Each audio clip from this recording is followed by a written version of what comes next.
ಕರ್ನಾಟಕದ number 1 PU college Excel PU college Guruvayanakere. October 19ನೇ ತಾರೀಕು ಚಿತ್ತಾಪುರದಲ್ಲಿ ರಾಷ್ಟ್ರೀಯ ಸ್ವಯಂ ಸೇವಕ ಸಂಘದ ಪಥಸಂಚಲನ ಕಾರ್ಯಕ್ರಮ ಆಯೋಜನೆಗೊಂಡಿತ್ತು. ಹೀಗಾಗಿ ಆ ಕಾರ್ಯಕ್ರಮಕ್ಕೆ ಪರ್ಮಿಷನ್ ಕೇಳಿದಾಗ ಮಧ್ಯರಾತ್ರಿಯಲ್ಲಿ ಅದನ್ನ ಜಿಲ್ಲಾಡಳಿತ ನಿರಾಕರಣೆ ಮಾಡಿತ್ತು. ತಾಲೂಕು ದಂಡಾಧಿಕಾರಿ ಅದನ್ನ ರಿಜೆಕ್ಟ್ ಮಾಡಿದ್ರು.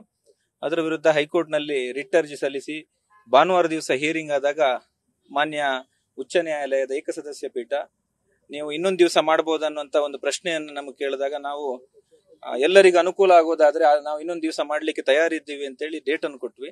ಅದಾದ ನಂತರ ಉಚ್ಚ ನ್ಯಾಯಾಲಯದ ಏಕಸದಸ್ಯ ಪೀಠ ನಮಗೆ ಶಾಂತಿ ಸಭೆಯಲ್ಲಿ ಭಾಗವಹಿಸ್ತೀರಾ ಕೇಳಿದ್ರು. ನಾವು ಭಾಗವಹಿಸ್ಲಿಕ್ಕೂ ರೆಡಿ ಇದ್ದೀವಿ. ಶಾಂತಿಯುತವಾಗಿ ನಾವು ಕಾರ್ಯಕ್ರಮವನ್ನು ಮಾಡಬೇಕು. ರಾಷ್ಟ್ರೀಯ ಸ್ವಯಂ ಸೇವಕ ಸಂಘದ 100 ವರ್ಷದ ಇತಿಹಾಸ ಏನಿದೆ, ಶಾಂತಿ ಮತ್ತೆ ಶಿಸ್ತುಗೆ ಒಂದು ಹೆಸರಾದಂತಹ ಸಂಘಟನೆ. ಇದರ 100 ವರ್ಷದ ಆಚರಣೆಯ ಪ್ರಯುಕ್ತ ಈ ಪಥಸಂಚಲನ ದೇಶದಾದ್ಯಂತ ನಡೀತಾ ಇದೆ. ಈಗಾಗಲೇ ಕರ್ನಾಟಕ ರಾಜ್ಯದಲ್ಲಿ 500 ಕಡೆ ನಡೆದಿದೆ. ಕೇವಲ ಚಿತ್ತಾಪುರದಲ್ಲಿ ಬಾಕಿ ಇತ್ತು. ಆದರೆ ಅದರ ನಂತರದ 2-3 ಹಿಯರಿಂಗ್ ಗಳು ನಡೀತು. ಮತ್ತೆ ಕೋರ್ಟ್ ಅಪೇಕ್ಷೆ ಪಟ್ಟು ಶಾಂತಿ ಸಭೆಯಲ್ಲಿ ಭಾಗವಹಿಸಿ ಮಾನ್ಯ ಅಡ್ವೊಕೇಟ್ ಜನರಲ್ ಶಶಿಕಿರಣ್ ಶೆಟ್ಟಿ ಅವರ ನೇತೃತ್ವದಲ್ಲಿ ಜಿಲ್ಲಾಧಿಕಾರಿಗಳು ಹಾಗೂ ಪೊಲೀಸ್ ವರಿಷ್ಠಾಧಿಕಾರಿಗಳು ಸಂಪೂರ್ಣ ಜಿಲ್ಲಾಡಳಿತದಲ್ಲಿ ಭಾಗವಹಿಸಿ ಅತ್ಯಂತ ಯಶಸ್ವಿಯಾಗಿ ಶಾಂತಿ ಸಭೆ ನಡೆಯಿತು. ಆ ಸಭೆಯ ಪರಿಣಾಮವಾಗಿ ಜಿಲ್ಲಾಡಳಿತ ಇವತ್ತು ಕೋರ್ಟ್ ನಲ್ಲಿ ನಮಗೆ ಆದೇಶವನ್ನ ತಂದು ನಮಗೆ ಹಸ್ತಾಂತರ ಮಾಡಿ 16ನೇ ತಾರೀಕು ಪಥಸಂಚಲನವನ್ನು ನಡೆಸಲಿಕ್ಕೆ ಅವಕಾಶ ಮಾಡಿಕೊಟ್ಟಿದೆ. ಈ ಅವಕಾಶ ಮಾಡಿಕೊಟ್ಟಿದ್ದಕ್ಕೆ ಜಿಲ್ಲಾಡಳಿತಕ್ಕೆ, ಮಾನ್ಯ ಅಡ್ವೊಕೇಟ್ ಜನರಲ್ಗೆ, ಸರ್ಕಾರಕ್ಕೆ ನಾವು ಧನ್ಯವಾದವನ್ನು ಸಲ್ಲಿಸ್ತೇವೆ.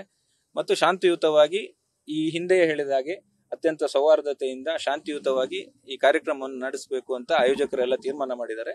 ಮತ್ತು ನಾವು ಈಗಾಗಲೇ ಕೊಟ್ಟಿರ್ತಕ್ಕಂಥ ಷರತ್ತುಗಳು ಅಥವಾ ನಾವು ಏನು ಒಪ್ಕೊಂಡಿದ್ದೇವೆ ಒಂದಷ್ಟು ಕಂಡೀಷನ್ಗಳನ್ನ ಅದನ್ನ ಚಾಚು ತಪ್ಪದೆ ಪಾಲಿಸ್ತೇವೆ ಅನ್ನುವಂತ ಮಾತುಗಳನ್ನ ಹೇಳ್ತೇವೆ.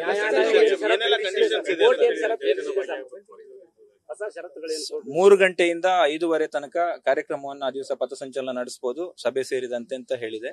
ಆಮೇಲೆ 300 ಜನ ಭಾಗವಹಿಸಬಹುದು ಗಣವೇಶಧಾರಿಗಳು ಪಥಸಂಚಲನದಲ್ಲಿ ಅಂತ ಹೇಳಿದೆ.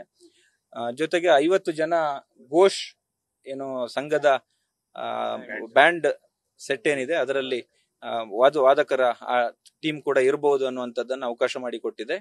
ಮತ್ತು ಈ ಎಲ್ಲ ಇದರಲ್ಲಿ ನಾವು ಸಂಪೂರ್ಣ ರಾಜಕೀಯ ಘೋಷಣೆ ಇರೋದಿಲ್ಲ ಅಥವಾ ಇದರಲ್ಲಿ ಯಾವುದೇ ರೀತಿಯ ಕೂಗಾಟ ಇರೋದಿಲ್ಲ. ಶಾಂತಿಯುತವಾಗಿ ಈ ಸಭೆ ಹಾಗೂ ಪಥಸಂಚಲನ ನಡೀತದೆ. ಎಲ್ಲರೂ ಸ್ಥಳೀಯರು ಇರ್ತಾರೆ. ಈಗಾಗಲೇ ನಾವು ಕೋರ್ಟಲ್ಲೂ ಕೂಡ ಹೇಳಿದೀವಿ, ಈ ಕಾರ್ಯಕ್ರಮಕ್ಕೆ ಬಹಳಷ್ಟು ಬೇಡಿಕೆ ಹೊರಗಿಂದ ಬರ್ತೀವಿ ಅಂತ ಇದ್ರು ಕೂಡ ಯಾರಿಗೂ ಕೂಡ ಬರಬಾರ್ದು ಅಂತ ಸೂಚನೆ ಈಗಾಗಲೇ ಕೊಟ್ಟಾಗಿದೆ. ಯಾರು ಕೂಡ ಬರುವಂತ ಪ್ರಶ್ನೆ ಇಲ್ಲ. ಕೇವಲ ಆ ಭಾಗದ ಜನ, ಯಾರು ಚಿತ್ತಾಪುರ ನಗರ ತಾಲೂಕಿನ ಸುತ್ತಮುತ್ತಲಿನ ಜನ ಏನಿದ್ದಾರೆ ಅದರಲ್ಲೂ ಇವಾಗ ಎಷ್ಟು ನಂಬರ್ ಹೇಳಿದೀವಿ ಅದಕ್ಕೆ ಏನು ಷರತ್ತುಗೆ ಬದ್ಧವಾಗಿ ನಡ್ಕೊಳ್ತೀವಿ ಅಂತ. ಇಲ್ಲ, ಆ ತರದ ಯಾವುದೇ ಕಂಡೀಷನ್ಗಳು ಇಲ್ಲ. ಸಂಘದ ಗಣವೇಶ ಏನಿದೆ ಅದನ್ನ ಹಾಕೊಂಡು ನಾವು ಪಥಸಂಚಲನ ಮಾಡಬೇಕು ಅಂತ ಕೇಳಿದ್ವಿ, ಅದಕ್ಕೆ ಪರ್ಮಿಷನ್ ಕೊಟ್ಟಿವಿ. ಯಾರ್ಯಾರು ಈ ಇದರಲ್ಲಿ ಭಾಗವಹಿಸ್ತಾರೆ ಅವರ ಮಾಹಿತಿಗಳನ್ನು ಕೊಡಿ ಅಂತ ಹೇಳಿದ್ರೆ ಅದನ್ನ ನಮ್ಮ ಸಂಯೋಜಕರು, ಸಂಘಟಕರು ಮುಂದಿನ ದಿನಗಳಲ್ಲಿ ಕೊಡ್ತಾರೆ. 3.2 ಕಿಲೋಮೀಟರ್ ನೀವು ಪಥಸಂಚಲನ ಆಯ್ತು, ಅದು ಕಡಿಮೆ ಮಾಡಿದ್ದಾರೆ? ಇಲ್ಲ, ಅದೇನು ಮಾಡಿಲ್ಲ. ಟೈಮಿಂಗ್ಸ್ ಅಷ್ಟೇ ಸ್ವಲ್ಪ ವ್ಯತ್ಯಾಸ ಮಾಡಿದ್ರೆ. ಅಂದ್ರೆ ಈ ಸಂಜೆ ಬೇಗ ಆಗೋದ್ರಿಂದ 5:45 ಮುಗಿಸಿ ಅನ್ನುವಂಥದ್ದನ್ನ ಮಾನ್ಯ ನ್ಯಾಯಾಲಯ ಕೂಡ ಅದನ್ನ ಗಮನಕ್ಕೆ ತೆಗೆದುಕೊಂಡು ನಮಗೆ ಹೇಳ್ತು. ಆಯ್ತು ಅಂತ ನಾವು ಅದಕ್ಕೆ ಶಿರಸಾವಹಿಸಿ ಅದನ್ನ ಪಾಲಿಸ್ತೇವೆ ಅಂತ ಹೇಳಿದ್ವಿ. 800 ಜನ ತಾವು ಕೇಳಿದ್ರಿ ಸರ್, 350 ಜನರಿಗೆ ಫೈನಲ್ ಆಯ್ತು. ನಿಮ್ಮ ಅರ್ಜಿದಾರರಿಗೆ ಸ್ಯಾಟಿಸ್ಫೈಡ್ ಇದ್ರ ಬಗ್ಗೆ ತಮ್ಮ ಅಭಿಪ್ರಾಯ? ಇಲ್ಲ, ನಮಗೆ ಒಟ್ಟು ಸಂಘದ ಪಥಸಂಚಲನ ಕಾರ್ಯಕ್ರಮ ಆಗ್ಬೇಕು ಅನ್ನುವಂಥದ್ದು ನಮ್ಮ ಉದ್ದೇಶ ಇದ್ದಿದ್ದು. ಅದರಲ್ಲಿ ಸಂಖ್ಯೆ ಕಡಿಮೆ ಹೆಚ್ಚು ಅನ್ನುವಂಥದ್ದು ಇಂಪಾರ್ಟೆಂಟ್ ಅಲ್ಲ. ಹಾಗಾಗಿ ನಮಗೆ ಈಗೇನು ಸರ್ಕಾರ ಮಾಡಿದೆ ಅಥವಾ ಕೋರ್ಟ್ ಆದೇಶ ಇವತ್ತು ಮಾಡಿಕೊಟ್ಟಿದೆ ಅದರಲ್ಲಿ ನಮಗೆ ಸಂಪೂರ್ಣ ನಂಬಿಕೆ, ಭರವಸೆ, ವಿಶ್ವಾಸ ಹಾಗೂ ನಾವು ಅದನ್ನ ಸ್ವಾಗತಿಸ್ತೇವೆ. RSS ಹೊರತುಪಡಿಸಿ ಇತರ 10 ಜನ ಅರ್ಜಿ ಸಲ್ಲಿಸಿದ್ರು ಅನ್ನೋ ಕಾರಣಕ್ಕಾಗಿಯೇ ನ್ಯಾಯಾಲಯ ಅವಕಾಶ ಕೊಟ್ಟಿರ್ಲಿಲ್ಲ ಅಥವಾ ಜಿಲ್ಲಾಡಳಿತ ಕೊಟ್ಟಿರ್ಲಿಲ್ಲ, ಮುಂದೂಡ್ಕೊಂಡು ಬಂದಿದ್ರಿ.